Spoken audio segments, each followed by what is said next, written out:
2003ல கேரளால நடந்த உண்மை சம்பவத்தை பேஸ் பண்ணி தான் நரிவேட்டை படத்தை எடுத்திருக்காங்க. இந்த படத்துல டோவினோ தோமஸ், சுராஜ், சேரன் இவங்கெல்லாம் சேர்ந்து நடிச்சிருக்காங்க.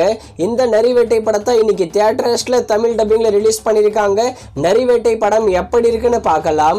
இந்த படத்தோட கதை என்னன்னா, ஒரு கிராமத்துல, அதுவும் காட்டுக்கு நடுவுல ஒரு கிராமத்து மக்கள் வாழ்ந்துட்டு வராங்க. ஆனா அவங்க அந்த இடத்தை ஆக்கிரமிச்சு அங்க வாழ்ந்துட்டு வராங்கன்னு போலீஸ் சொல்ல அந்த இடத்துக்கு போய் போலீஸ் அவங்கள துன்புறுத்த ஆரம்பிக்கிறாங்க. இந்த கதையை கேட்கும்போது விடுதலை மாதிரி தான் இருக்கும். ஆமா, விடுதலை மாதிரி தான் இருக்கு கதை. ஆனா அந்த இடத்துல அந்த மக்கள் அதுக்கப்புறம் போராட ஆரம்பிக்கிறாங்க. அதுக்கப்புறம் நடக்க போற எமோஷனலான விஷயங்கள் தான் இந்த நரிவேட்டை படமே. நரிவேட்டை படத்தை பார்த்து முடிச்ச உடனே விடுதலை பிளஸ் ஜிகிர்தண்டா பார்த்த ஃபீலை கொடுக்கும். இந்த படத்தோட பாசிட்டிவ்னா படத்தோட விஷுவல் மேக்கிங் தான். விஷுவல் மேக்கிங்ல மிரட்டிட்டாங்க. ரொம்பவே சூப்பரா இருந்தது மேக்கிங் வைஸா. அதே மாதிரி டோவினோ தோமஸ் இந்த படத்துல ஒரு பிடிக்காத கேரக்டர்ல நடிக்கணும்னு சொல்லியிருக்காங்க போல. உண்மையாவே இவரோட பெர்ஃபார்மன்ஸ் ரொம்பவே சூப்பரா இருந்தது.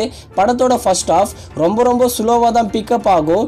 இன்டர்வல் போக போக அங்க சூடு பிடிச்சு கிளைமேக்ஸ் முடிகிற வரைக்குமே செம என்கேஜிங்கா கொண்டு போயிட்டாங்க. செகண்ட் ஹாஃப் சூப்பராகவே இருக்கும் இந்த நரிவேட்டை படத்துல. அதே மாதிரி படத்தோட பிஜிஎம் மற்றும் சாங்ஸ் நல்லாவே இருந்தது. படத்தோட ஃபர்ஸ்ட் ஹாஃப்ல மட்டும் கொஞ்சம் என்கேஜிங் பண்ணியிருந்தாங்கன்னா படம் ஒரு சூப்பரான படமாவே வந்திருக்கும். இப்போ கூட ஒரு ஓகேவான படமாக தான் வந்திருக்கு இந்த நரிவேட்டை படத்துக்கு நாங்கள் தர ரேட்டிங் 5க்கு 3.25 கொடுக்கலாம். அதுக்கு ஏற்ற படம் தான் நரிவேட்டை. அடுத்ததா பார்க்க போற படம் 11. இந்த படத்துல நவீன் சந்திரா தான் ஹீரோவா நடிச்சிருக்காரு.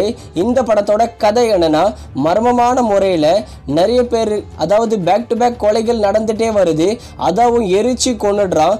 இந்த கொலையை யார் பண்றது, எதுக்காக பண்றாங்க, இவங்களோட மோட்டிவ் என்னன்னு இதை கண்டுபிடிக்க வர நம்ம நவீன் சந்திரா போலீஸா கண்டுபிடிச்சாரா இல்லையன்றது தான் இந்த 11 படத்தோட கதையே. படம் உண்மையிலேயே நல்லாவே இருக்கு. படத்தோட ஃபர்ஸ்ட் ஹாஃப் கொஞ்சம் ஸ்லோவாக தான் ஸ்டார்ட் ஆகும். போக போக இன்டர்வலுக்கு முன்னாடியே படம் பிக்கப் ஆக ஆரம்பிச்சிடும். கிளைமேக்ஸ் ட்விஸ்ட் எல்லாமே வேற லெவலில் இருக்கும். செகண்ட் ஹாஃப் ஃபுல்லாகவே செம்ம என்கேஜிங்காக பண்ணியிருப்பாங்க. இந்த படத்தில் நவீன் சந்திராவோட பெர்ஃபார்மன்ஸ் ரொம்பவே சூப்பராக இருந்தது. ஆனால் மேக்கிங் வைஸாக சொதப்பிட்டாங்க. இன்னுமே மேக்கிங்கில் நல்லாவே பண்ணியிருந்துக்கலாம். ஆனால் மேக்கிங் கொஞ்சம் சொதப்பல் தான். சினிமோட்டோகிராஃபியும் சொதப்பல் தான். ஹீரோ சூப்பராக நடிச்சிருக்காரு. ஆனால் ஹீரோயின் இந்த படத்துக்கு தேவையில்லாத மாதிரி தான் இருந்தாங்க. அவங்களோட பெர்ஃபார்மன்ஸும் சுத்தமாக நல்லாவே இல்லை. படத்தோட பேக்ரவுண்ட் ஸ்கோர் படத்துக்கு ஏற்ற மாதிரி ரொம்பவே நல்லாவே இருந்தது. கண்டிப்பாக பார்க்க ஒர்த்தான படம் தான் இந்த 11 படத்துக்கு நாங்கள் தர ரேட்டிங் 5க்கு 3.75 கொடுக்கலாம். அதுக்கு ஏற்ற படம் தான் இந்த 11.